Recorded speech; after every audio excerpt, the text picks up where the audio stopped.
Hello guys, my name is Alex and welcome to the new season of AOR, season 16, and as you can see we are back in the Williams, probably my most favorite car on the grid, and you can see as well that we changed our name tag to Williams Alex. And here we are for qualifying. You can see my fastest lap at the moment. We did I think 19.8 as a banker, but that lap wasn't too great. I think I could have done something around 19.1 with this setup. It was quite a stable one, because especially on this track we have a lot of wear on the rears, and after 5-6 laps, when you're not careful, you can have quite a bit of oversteer due to the high temperatures in the rears. And yeah, for this reason I opted to go for a really safe setup, which costs a few tenths in quali, but it's really stable in the race. And yeah, so far it's not looking too bad. The lap wasn't perfect at this point, but it was, I think, a solid one. And now to the third and last part. It's important that you have good rotation around the corners and a lot of turn in, and especially the second to last corner here is quite difficult. You can lose a lot of time there, but we managed quite a solid run onto the straight, and at the end we were able to do a 19.5, which again wasn't too good. As you can see, we got P7 with it, but I knew, as always, our race pace should shine through. And you can see as well that Ollie started in P11 on new tires, which might be a factor in this race as well. But here we are for the race. We have 5 red lights and it's lights out and away we go. It seems that we got quite an average start of the line, and we are now looking for the left to find as much space as possible. And you can see there was a slight bit of contact between Alonso and Epic Gamer, so we already gained 2 positions at the start. But at this point my plan was to save my tires as much as possible and to try to avoid fights whenever it's possible. The reason for that is quite simple, because fighting around here, it costs you a lot of time, multiple seconds a lap if you fight too much, and B, your tire wear increases by a huge amount, and both were things I really didn't want to happen. So you can see we were just hanging around, just saving the tires as much as possible, and the plan was just to attack later when the tires of the cars ahead will degrade more, because I found a way where you don't have too much tire wear and you can keep your tire temperature in a solid window. And at this point you can see the cars ahead were fighting quite a bit. I think it was Flores, Dom and Michael, and Deagle was just behind them. And you can see suddenly Deagle dropped it, which really surprised me at this point. But I think it happens from time to time. If you push really hard, it can happen, which is really unfortunate for him because he had also great pace. And at this point we were just saving the tires. You can see we're in lap 6 now and they are still fighting ahead, and at this point I was really hoping that they cost each other so much time and their tires degrade more and more with every following lap. Then you can see we closed down quite a bit. It was basically what I said earlier about that fights cost you a lot of time. And my plan was also to hope, or I think hope is the wrong word. I was sure at least one of them or 2, if not all 3, would get penalties over the race, because they were fighting quite a bit and they were driving over the limit, where I was just chilling. And I know it sounds easy chilling, but at this point I wasn't really pushing to the max, because I knew it's really easy around here to get a penalty, and I really tried to avoid that at any cost, because in such a close field, it's a 3-second penalty can cost you multiple positions, and we will see that in a later part. And at this point there's no real need for us to fight, because they fight each other, they cost each other time, and we will probably have the better tires. And you can see already, I think Flores went into the pits because I think his tires degrade a little bit too much. and he went on the softs. But something we have to keep in mind at this point was that Ollie was behind us and he was on new tires, and around here a one stop is quite easy, ultra softs on softs, but the fastest strategy around here is actually super softs on softs, and Ollie was on exactly that strategy, and especially at the end he will catch us quite quickly, and that was also one of the reasons I really don't want to fight too much, because there's a chance he might catch us at the end.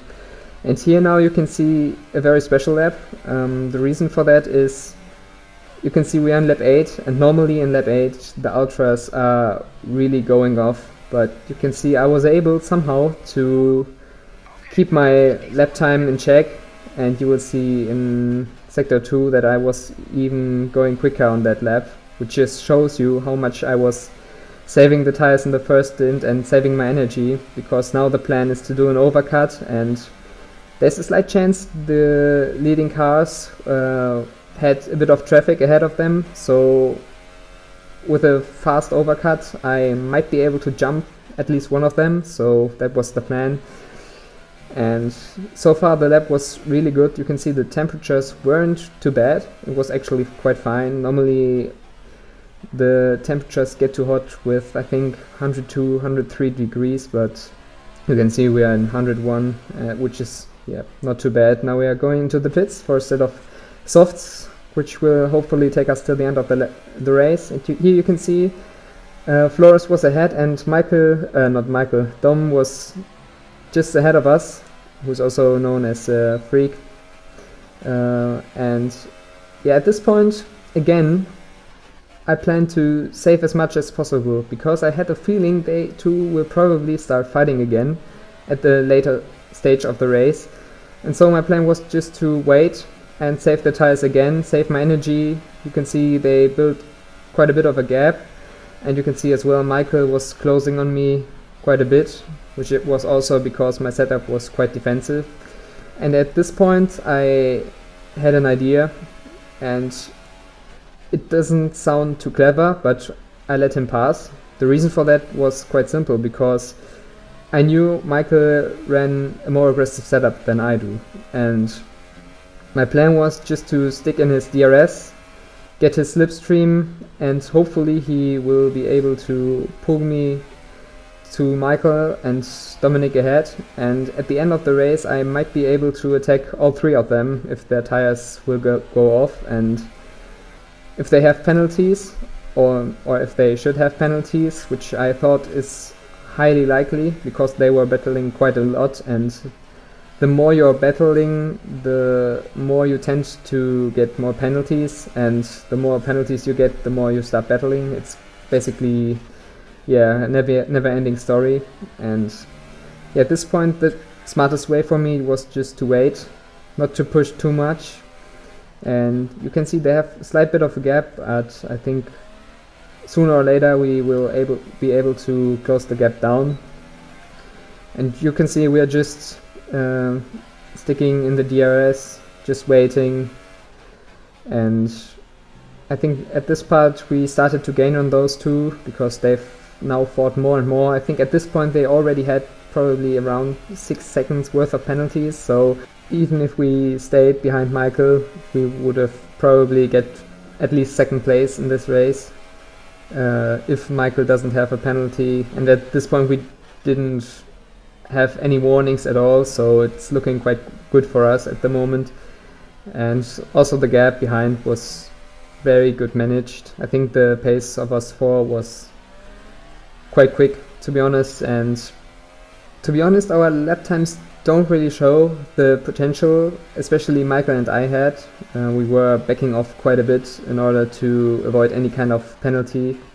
I did a trainings race earlier and my lap times there were around 23.1, 0.2, 0.3, so we were basically losing 4 or 5 tenths just to avoid getting too near to the track limits. And now you can see we were able, as I predicted, to catch up to the leading group, and you can see as well that we were leaving a gap, And also this had a reason, because if 3 cars are battling so close in Australia, there's quite a chance that there will be an accident, because normally this isn't a track where overtaking is too easy or without any risk. So at any point I try to leave a bit of space in order to have a little bit of a reaction time if something will happen at the top. So it's not probably what a racer or a hardcore racer would do, but it's the smartest thing you can do around Australia, just to wait. And you can see as well that Ollie was catching up on his new super softs at this point, and he was closing quite a bit on us. So I knew if I now start battling, or if I start battling with Michael and the others, I knew we would lose seconds every lap, and I knew we just needed this gap to Ollie behind, especially because he was on the faster strategy and he's fast in general. And here you can see as well they were fighting quite a bit, and we are as always leaving the gap, and you can see as well that we are saving energy in order to be able to maybe attack if something happens at the top. So we're just managing the position now, and I already knew at this point that the front 2 had penalties, so I knew we were at least second in this race if nothing happens. And so far it's looking quite good, especially in Australia. It's difficult to get good results because it's normally a track where you also need quite a bit of luck to get a good result, and on other tracks it's easier to fight for positions. And just like last season, my plan was just to get points on the board, to have a solid result and try nothing crazy. And here you can see Flores and Michael were battling at this point. I think Michael's tires were a bit better compared to Flores. You can see he ran wide, and at this point I tried to move on him because I saw he was struggling, and he ran wide slightly again. So we put it up in hot lap, get closer and closer, but he defended the inside, and I tried to brake early to get a cutback, but he saw that coming and defended quite well.